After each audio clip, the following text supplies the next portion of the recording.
दोस्तों नमस्कार। भारत के प्रधानमंत्री नरेंद्र मोदी अमेरिका पहुंच गए और कांग्रेस के नेता राहुल गांधी दिल्ली लौट आए। दोनों एक ही दिन हुआ है, लेकिन दोनों के बीच कोई तारतम्य नहीं है। लेकिन यह सवाल बड़ा है कि भारत के भीतर जब कई ऐसे मुद्दे हैं जो राष्ट्रीय तौर पर समूचे देश को परेशान कर रहे हैं और उन्हीं मुद्दों पर प्रधानमंत्री मोदी ने खामोशी बरती और वो अमेरिका उड़ चले, और उसी वक्त राहुल गांधी दिल्ली पहुंचे और विपक्ष की एकता की तारीख जो 23 जून की है और पटना बैठक का जो दिन है, उसके मद्देनजर भारत के भीतर उठते सवालों को लेकर विपक्ष अब कैसे सक्रिय होगा, इसको लेकर समूचे विपक्ष की नजर कांग्रेस पर है, कांग्रेस की नजर राहुल गांधी पर है। तो राहुल गांधी की दिल्ली में मौजूदगी के साथ इस देश के भीतर उठते सवाल और भारत के सवालों पर खामोश होकर अंतर्राष्ट्रीय तौर पर प्रधानमंत्री मोदी का भाषण, जो कि अमेरिका में दूसरी बार कांग्रेस के ज्वाइंट सेशन में होने वाला है, उस पर नजर समूची दुनिया की। क्योंकि चीन के साथ भारत बेहतर संबंध बनाना चाहता है, जिसका जिक्र उड़ान से पहले एक इंटरव्यू में प्रधानमंत्री ने कर दिया। रशिया के साथ कोई आज के संबंध नहीं है। 1965 में जब अमेरिका भारत के साथ 36 के आंकड़े में था, उस वक्त भी रशिया ने भारत का साथ दिया था, तो उसके साथ संबंध कैसे तोड़े जा सकते हैं, इसका जिक्र देश के विदेश मंत्री ने इंटरव्यू में कर दिया। सवाल यह है कि जिस भाषण का इंतजार दुनिया कर रही है और अमेरिका के भीतर जिस बात को लेकर भारत के अंदर से उठते सवालों को लेकर चिंता है, उसमें चिंता से ज्यादा समझौते और डील और बाजार कहीं ना कहीं बड़ा हो चला है। तो दुनिया की नजर में भारत की मौजूदगी शायद उस ग्राउंड जीरो पर धुरी के समान हो चली है, जहां पर एक तरफ रूस है, एक तरफ चीन है और दूसरी तरफ अमेरिका खड़ा है। और इन तीनों परिस्थितियों के बीच में भारत की मौजूदगी अमेरिका के लिए सबसे अहम है। तो बाइडेन हो या अमेरिका की कोई भी सत्ता हो, वो भारत को नेग्लेक्ट नहीं कर सकती है, खारिज नहीं कर सकती है। सवाल यह है कि सत्ता मौजूदा वक्त में जो भारत में है और उसको लेकर जो सवाल अंतर्राष्ट्रीय मंच पर अलग अलग मीडिया रिपोर्ट्स के जरिए या खुद राहुल गांधी ने उठाए हैं, उसको दरकिनार भी किया नहीं जा सकता है। लेकिन भारत दुनिया के लिए कितना महत्वपूर्ण है, यह तो साबित हो चला है। लेकिन इसके ठीक समानांतर एक क्षण के लिए यह भी सोचिए कि अमेरिका के भीतर, शायद दुनिया के तमाम देशों के भीतर जितने भी भारतीय जिन जिन देशों में रहते हैं, उसमें पश्चिमी देशों की कतार हो या ऑस्ट्रेलिया को उसमें जोड़ लीजिए, अमेरिका में ही सबसे ज्यादा हिंदुस्तानियों की तादाद है और भारत से उनके संबंध बने हुए हैं। बावजूद इसके जो 4 सवाल लगातार रेंग रहे हैं, उन 4 सवालों का जवाब प्रधानमंत्री ने नहीं दिया है। पहला सवाल मणिपुर को लेकर है, जहां पर 40 दिन हो गए जो कुछ हो रहा है, प्रधानमंत्री ने कुछ भी नहीं कहा। दिल्ली के भीतर सुप्रीम कोर्ट के फैसले के ठीक समानांतर बड़ी लकीर अध्यादेश के जरिए खींची गई और दिल्ली की चुनी हुई सत्ता को नाकाबिल साबित कर दिया गया। कर्नाटक के भीतर फूड कॉरपोरेशन ऑफ इंडिया ने पहली बार किसी राज्य को इनकार कर दिया कि हम आपको चावल नहीं बेचेंगे। और पहली बार इस देश के भीतर में यौन शोषण के खिलाफ जब लड़कियां खड़ी हुई, वह भी अंतर्राष्ट्रीय पहचान पाई हुई महिला पहलवान, उस पर भी प्रधानमंत्री कुछ नहीं बोले। यह तो दरअसल यात्रा से पहले का एक चैप्टर है। दूसरा चैप्टर यह है कि इसी दौर में जब प्रधानमंत्री की मौजूदगी देश में नहीं है, तो उनकी गैर मौजूदगी में सरकार और राजनीति को साधने का काम अमित शाह को करना है। देश के गृह मंत्री हैं और राजनीति भी साधनी है और सरकार को भी साधना है। और राजनीति को साधना इसलिए बड़ा काम हो चला है क्योंकि इसी दौर में पटना की बैठक होने वाली है। और संयोग ऐसा है कि 22 तारीख को संसद, वहां की जो कांग्रेस है, उसके ज्वाइंट सेशन को प्रधानमंत्री मोदी जब संबोधित करेंगे, तब भारत में आधी रात का वक्त हो चला होगा, यानी देर शाम ढलते ढलते रात हो चली होगी और उसके चंद घंटों के बाद पटना में विपक्ष की बैठक होगी। यानी नजर प्रधानमंत्री के भाषण पर भी और नजर देश के भीतर राजनीति को लेकर भी। इन दोनों परिस्थितियों में देश के गृह मंत्री के सामने किस किस की फाइल पड़ी होगी और इस देश के भीतर विपक्षी नेताओं में कोई बचा ही नहीं है जिसकी फाइल गृह मंत्रालय के पास ना हो, जो सीबीआई और ईडी के जरिए उन तक पहुंची हुई हो। आईटी सेक्टर के जरिए फाइनेंस सेक्रेटरी से होते हुए यह मामला होम मिनिस्ट्री में नहीं आया हो, ऐसा कुछ भी नहीं है। एक पूरी फहरिस्त है।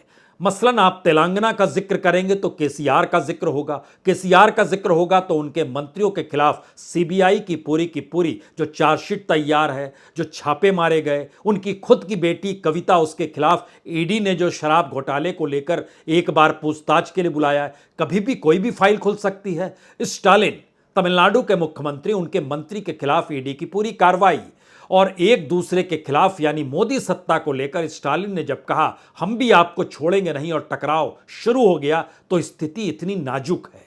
सवाल दक्षिण का नहीं है, सवाल तो दिल्ली में है।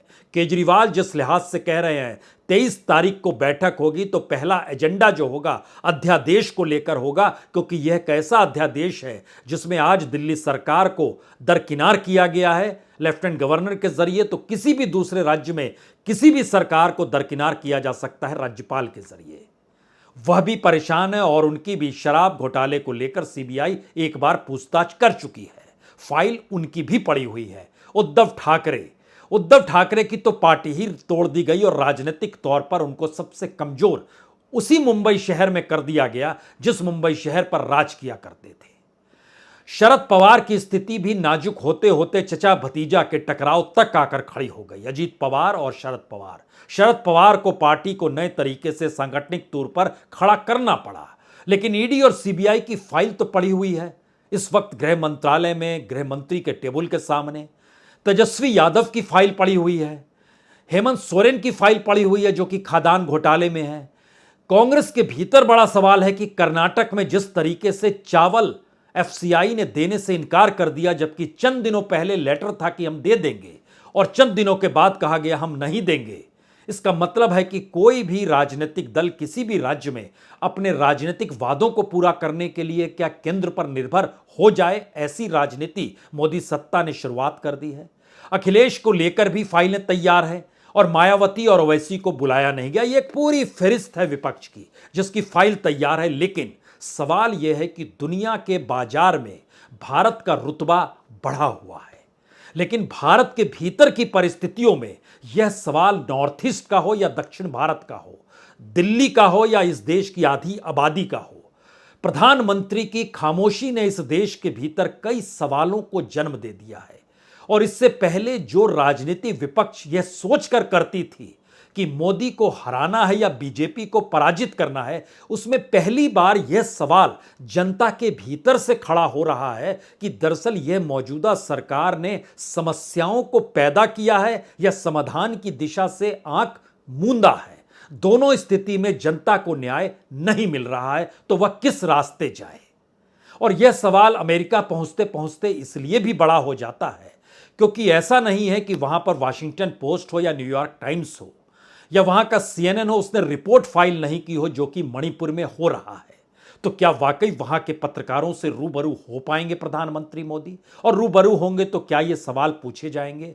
या फिर एक लंबा चैप्टर है कि आईटी सेक्टर में बिजनेस डील क्या होने वाली है, डिफेंस डील किस तरीके से भारत और अमेरिका के बीच कई दृष्टि से कई फरलांग आगे बढ़ने वाली है। 128 बिलियन डॉलर का बायलैटरल ट्रेड दोनों देशों के बीच हो चला है, उसको बढ़ाने की दिशा में कैसे आगे बढ़ना है, इस दिशा में चीजें जाएंगी या सवाल उठेगा कि अंतर्राष्ट्रीय महिला खिलाड़ियों के यौन शोषण, उसमें भी एक नाबालिग के द्वारा पहली बार जो रिपोर्ट फाइल कराई गई उसके बाद उस रिपोर्ट को बदलने की नौबत आ गई, ये जानते समझते हुए कि जिस पर आरोप वह लड़की लगा रही थी उसके पिता के जरिए जो एफआईआर दर्ज कराई गई थी, क्या वो झूठी थी या दबाव बनाने के लिए आरोपी को छोड़ा गया था।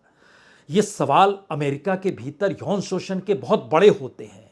मणिपुर जैसी परिस्थितियां बहुत बड़ी होती है। सुप्रीम कोर्ट के फैसले के ऊपर अध्यादेश लाना और दिल्ली सरकार के तमाम राजनीतिक मॉडलों की चर्चा वेस्टर्न कंट्रीज में खूब हुई है, तो क्या यह सवाल वहां उठ सकता है?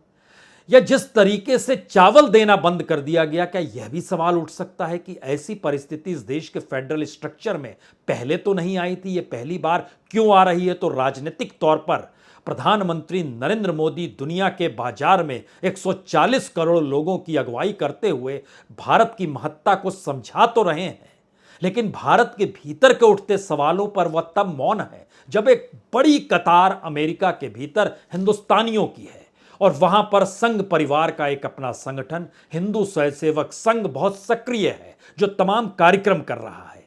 और प्रधानमंत्री इसलिए महत्वपूर्ण है क्योंकि यह स्टेट विजिट पर है।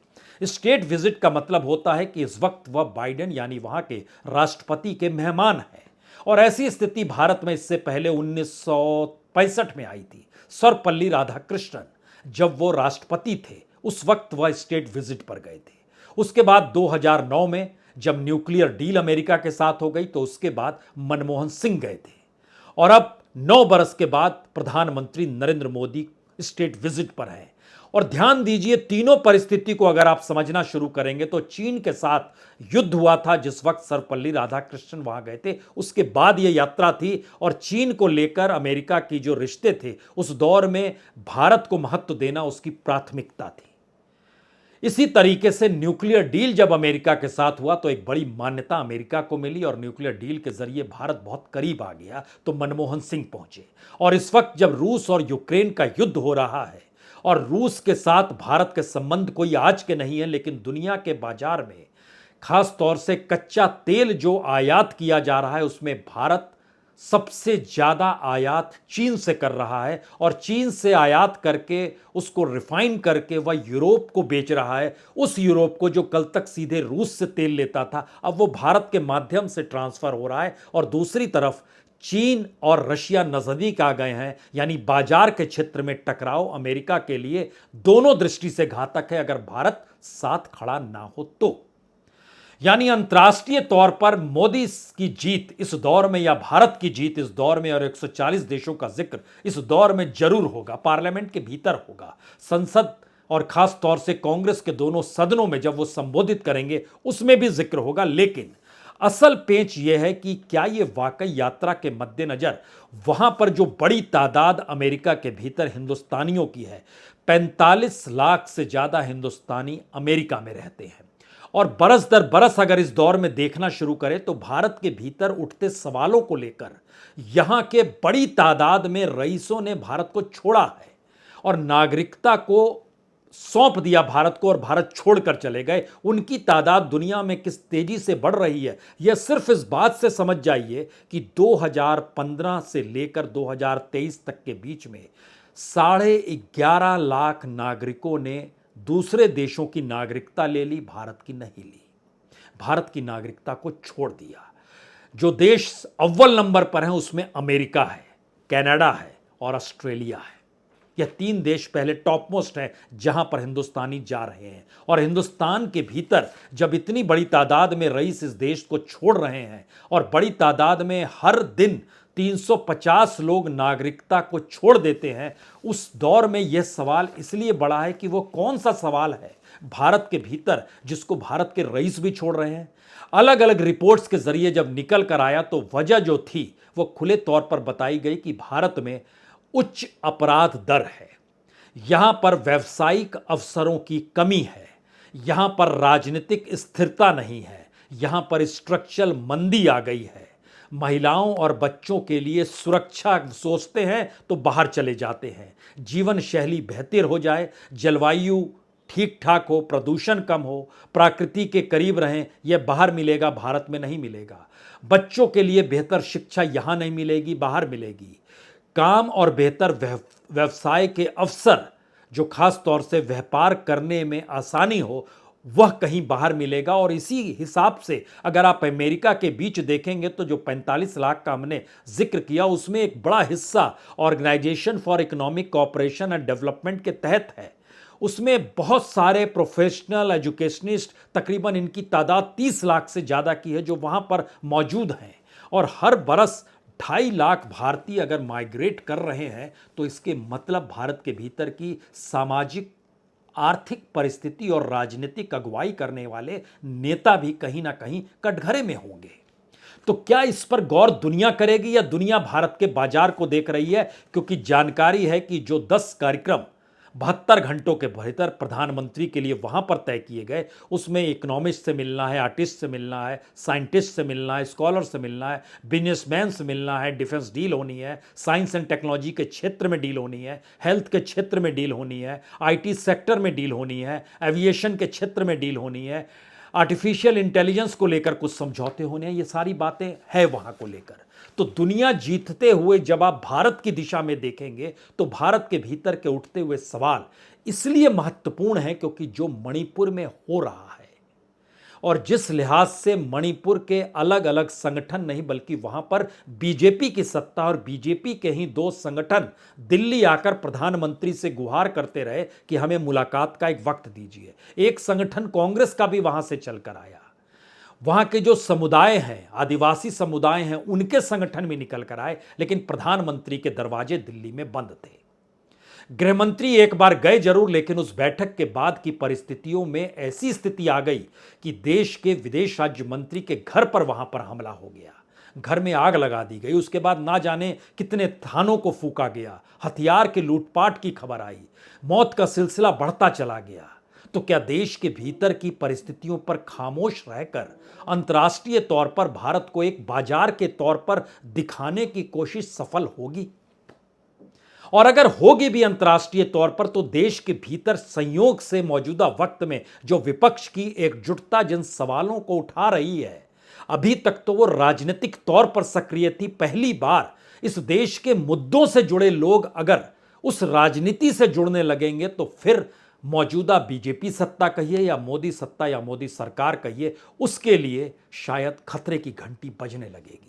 क्योंकि यह कोई मुश्किल सवाल नहीं है कि जिस देश के भीतर में युवाओं के सामने बेरोजगारी का संकट हो, जिस देश में लोगों के सामने नौकरी का संकट और उस पर महंगाई साथ में चल रही हो, जिस देश के भीतर क्षेत्रीयता के तौर पर और छत्रपों के तौर पर टकराव इस हद तक हो कि जिस राजनीतिक दल को वहां के वोटर जिता दे, उस राजनीतिक दल को भी वोटरों के अनुकूल काम ना करने देने की स्थिति दिल्ली पैदा कर दे, यह टकराव इससे पहले नहीं था जो इस दौर में आकर खड़ा हो गया है।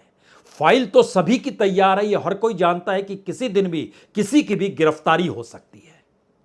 वो गिरफ्तारी चंद सेकंड का जिक्र होगा और गिरफ्तारी हो जाएगी, क्योंकि उसके बाद मामला कोर्ट में जाएगा। केजरीवाल के 2 मंत्री जेल में हैं, केसीआर के 2 मंत्री जेल में हैं, स्टालिन का मंत्री जेल में है, और जो फेरिस्त है पूरी की पूरी अलग अलग जगहों पर, किसी के संबंधी जेल में है, किसी के सहयोगी जेल में है, किसी को जो बिजनेस टाइकून जिस राज्य के थे और जो पैसा देते थे पॉलिटिकल पार्टी को, बीजेपी को छोड़कर, उनको जेल में डाल दिया गया, उनको ईडी से जांच कराई गई, सीबीआई जांच कराई गई। ये पूरी की पूरी फेरिस्त क्या बतलाती है?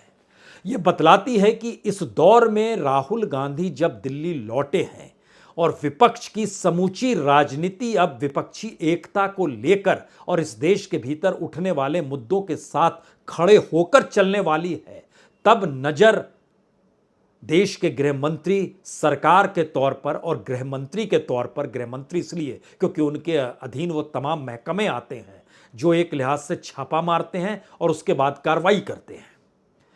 इस परिस्थिति में राजनीतिक टकराव तब हो रहा है जब अंतर्राष्ट्रीय मंच पर भारत की जीत मानी जा रही है और भारत दुनिया के बाजार में सबसे सक्षम बाजार के तौर पर अपने आप को प्रस्तुत करने में लगा है।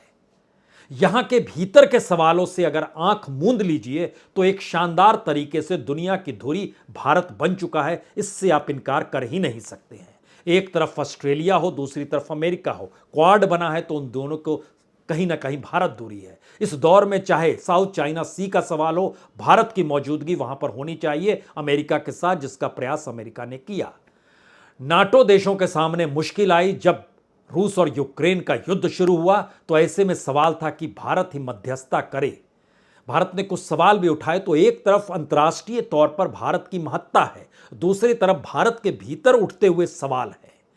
और इस दौर में राजनीति उफान पर इसलिए है क्योंकि चंद महीनों के बाद, अब 1 साल से भी कम का वक्त बचा है, मई में तो अगली सरकार बन चुकी होगी और अप्रैल में चुनाव हो रहे होंगे, तो 10 महीने के भीतर इस देश का राजनीतिक परिवर्तन क्या उस दिशा में जा सकता है जहां पर अगर अमेरिकी परिप्रेक्ष्य में ही परिस्थिति को समझें तो एक तरफ वहां डेमोक्रेट्स है और दूसरी तरफ रिपब्लिकन्स है। इस वक्त डेमोक्रेट्स की सत्ता है, रिपब्लिकन्स के नाम पर ट्रंप और पिछले चुनाव में, बहुत दिन तो हुए नहीं, 4 बरस पहले का जिक्र हम आपसे कर रहे हैं, उस वक्त 2019 में प्रधानमंत्री मोदी ने जब हाउडी मोदी कार्यक्रम किया था तो अब की बार ट्रंप सरकार का नारा लगाया था, तो उस वक्त डेमोक्रेट्स के जहन में क्या रेंगा होगा, यह भी एक सवाल है।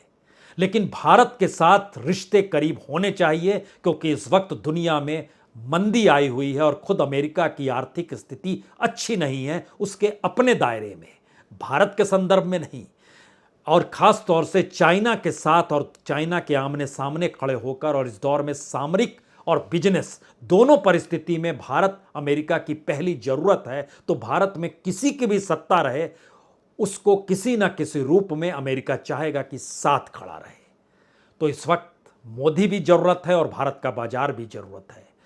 लेकिन मिसमैच परिस्थिति हो सकती है वहां के चुनावों के मद्देनजर, लेकिन भारत के भीतर की राजनीति पहली बार मौजूदा राजनीतिक सत्ता को चिता रही है। और इस देश के भीतर लोग जो उन मुद्दों से प्रभावित हैं, उनके भीतर यह सवाल है, यह कैसे संभव है कि प्रधानमंत्री खामोशी के साथ दुनिया की यात्रा पर भी निकल जाएं और यहां के मुद्दों को अनदेखा कर दें।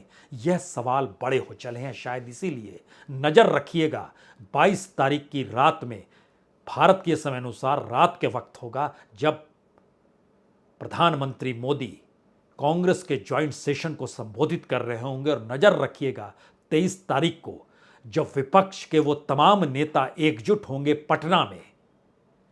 और पटना की बैठक का क्या महत्व है, आखिर में यही जान लीजिए कि जब जेपी ने तय किया था इंदिरा गांधी को हराने को लेकर और संपूर्ण क्रांति का नारा पटना में दिया था, तो दिल्ली में बैठी हुई इंदिरा गांधी समझ नहीं पाई थी ये संपूर्ण क्रांति क्या होती है। हालांकि संपूर्ण क्रांति तो हुई नहीं, सत्ता बदलाव जरूर हो गया। और मौजूदा वक्त में मोदी सत्ता बदलाव से ही बहुत घबराती और कतराती है। और यही उसकी नब्ज है, जब तक सत्ता में है तब कुछ सब कुछ है, नहीं है तो फिर कुछ भी नहीं है। तो भारत की राजनीति के भीतर की उथल पुथल, भारत के समाज के भीतर के मुद्दों की उथल पुथल, और भारत के भीतर आम लोग या जनता और दूसरी तरफ विपक्ष की राजनीति, अगर इन दोनों में तालमेल हो गया तो चाहे आप अमेरिका जीत लीजिए या दुनिया जीत लीजिए, भारत में हार जाएंगे। बहुत बहुत शुक्रिया, बहुत बहुत शुक्रिया।